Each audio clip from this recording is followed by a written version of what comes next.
One of the more famous passages from St. Paul that you find in the context of Advent is found in 1 Thessalonians chapter 5, where he basically says this: "Pray without ceasing, rejoice always, and give thanks to God in all circumstances."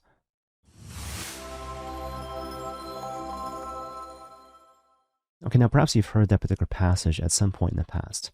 But the thing I want to impress upon you is that the whole point of the passage is not simply this exhortation to stay positive, but instead it's meant to remind us about God's providence. And so to draw upon the language of St. Paul's very famous letter to the Romans chapter 8, we're called to remember that all things work together for the good for those who love the Lord. And so we're called to live our lives accordingly. Okay, now on the face of it, that might sound kind of obvious and straightforward, but it actually reveals something really interesting about the way in which the devil tries to trip us and throw us off our game.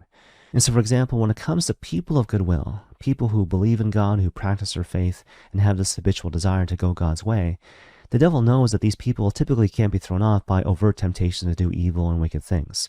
That, generally speaking, is not going to work. And so instead what he does is that he tries to lead us to distrust in God's providence, to start doubting in God's goodness and his fatherhood just enough such that we start going the way of an ungodly self-reliance, if you will, where we start to live according to a certain practical atheism, where we still believe in and perhaps even profess the intellectual proposition that God exists, but we live in such a way that it seems like he doesn't exist, where again it ultimately depends all on me to become happy or to realize my hopes and my dreams. And if you think about it, this is the essential drama involving our first parents, Adam and Eve, in the context of the book of Genesis. And so if you think back to that particular story, the devil tries to trip Eve up by asking her a question. Did God say that you shall not eat of any tree in the Garden of Eden? Now, to her credit, Eve actually gives the correct answer. And so what Eve says to the devil is, no, that's not right. What God said is you can eat of any tree in the Garden of Eden, but the one tree you must not eat from is the tree of the knowledge of good and evil. And so basically it's a fundamental reminder that when it comes to good and evil, true and false, you must always refer back to the Creator God when it comes to defining these things, as opposed to trying to define these things on your own. In any case, just to kind of go back to our original point, what's interesting is that if you read between the lines, even though Eve again gives the correct answer, the devil has done the deed. And so he's basically successful in terms of planting the seed of doubt in God's goodness and his fatherhood in the mind of Eve. And that eventually leads to the commission of original sin, which of course is the source of all dysfunction when it comes to human history. And so again, the whole idea is that I can't trust in the Lord to provide. I can't wait on the Lord to come through for me at the appropriate time. So I need to go get it for myself. I need to go forth and ensure my own happiness and sense of well-being as if God didn't exist.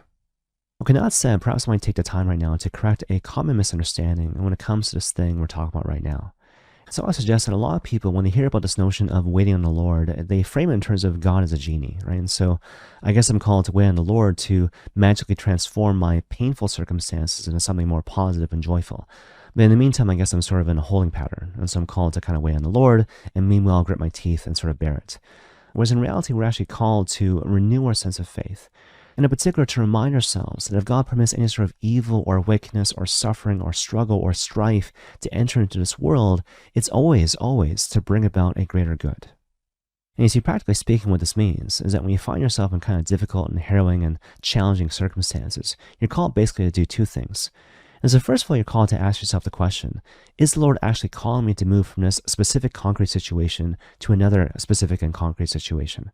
But you see, the second thing is this, and it's kind of more to the point, right? So if you pray into the situation and you discern properly that God is not calling me to move from this to that, and so therefore is calling me to stay in my current situation, well, in the meantime, what are you called to do?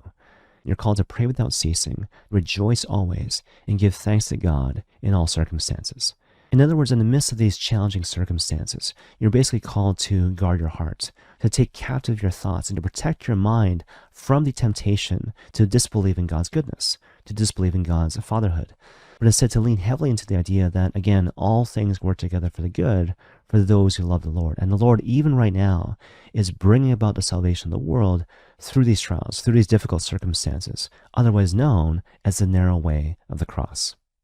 And if you think about it, this whole line of thinking is supported by the gospel, particularly the gospel of Matthew chapter 5, where the Lord goes through what's called the Beatitudes. And so blessed are the pure of heart, for they shall see God, and so on and so forth. And so if we think back to that particular gospel, obviously the key word is that word blessed, right? And so sometimes people translate it as happy, which is kind of misleading because, happiness implies emotional euphoria. And obviously, again, people often translate it as blessed, which is also problematic because it implies a certain subjective awareness that this thing conduces to the good. And so given all that, perhaps the more appropriate way to translate this word, which is rendered here as blessed, is to say fortunate or on the way. And so on the way are people who are pure of heart, for they shall see God. On the way to becoming the person that God is calling to be are people who are persecuted for righteousness' sake, and so on and so forth. And that's a really important point because it reminds us that when we find ourselves in difficult and challenging circumstances, we might not feel happy or joyful in the sense of having a sense of overwhelming emotional euphoria. And maybe on top of that, there's the absence of feeling blessed, in the sense of having absolutely no sense as to how my current condition is conducive towards the good. But in the meantime, I can still cling to the fact that I remain fortunate. I remain on the way, again, to becoming the person that God is calling to be. Because again, all things work together for the good, for those who love the Lord. Okay, one final example. I'll kind of end with this. And so recently I had the great privilege of journeying with a particular family in the parish as their father was progressively dying over a period of months. And I remember as his life was coming to an end, we recurrently had conversations about whether or not he was doing the right thing. And so these questions would come from himself. And so basically he would ask me recurringly, am I doing the right thing? Am I suffering well? Am I dying well? That type of thing. In response to which, I remember thinking to myself, oh, buddy, But in saying to him, like, you know what? You're actually doing great. And so again, feeding this notion of the Beatitudes. And so you might not feel emotionally euphoric. You may not know how this conduces towards the good, but you are fortunate and on the way and doing great nonetheless. Because in reality, what was he actually doing? He was entering more fully into the mystery of the suffering Christ and the particular means by which Christ brings salvation to the world through the narrow way of the cross. And so basically the invitation being extended to him by the Lord was this invitation to surrender to weakness, to surrender to helplessness, to surrender to suffering and dying for him, but also in him, and thereby bring salvation to the world, beginning with the people in his immediate circumstances. And the proof was in the pudding, especially in the lives of his children who were really journeying with him in a particular sort of way as he was nearing his death. And even though I could share any number of different stories which arose over the course of those final months, one particular story which I found to be particularly striking involved the son of this man who was dying. So as a matter of background, the son basically recalled that back in the day, back when he was younger and back when he was in his formative years, there were moments of tension between him and his father, resulting from a whole variety of factors, whether we're talking about personality differences, communication issues, or even such things as generational trauma.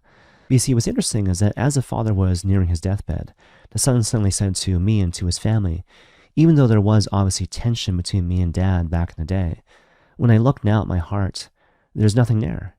There's no sense of bitterness and anger and resentment, but instead there's just peace. There's just love. And I love my father. What a great man. What a great dad. And friends, I just invite you now to just pause in that particular statement and just let it sink in and ask yourself the question, like, how'd that happen? How'd that happen? I would suggest to you, friends, that this profound transformation, this profound conversion of heart that took place, not because of some intellectual inquiry.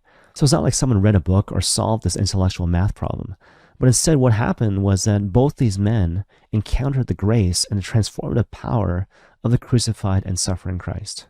And so the father, through his courage and generosity, allowed himself to become the suffering Christ for his son, and his son had the openness and the faith to allow himself to be transformed on a heart level by the suffering Christ working through his dad.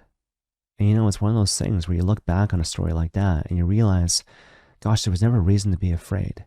And so even though, we're called to face moments of darkness and confusion and, again, harrowing circumstances, when we're tempted to fall into a sense of despondency and despair because the darkness seems to be unrelenting, we're called to remind ourselves in those moments to pray unceasingly, to rejoice always, and to give thanks to God in every and all circumstances, trusting and believing that all things work together for the good for those who love the Lord.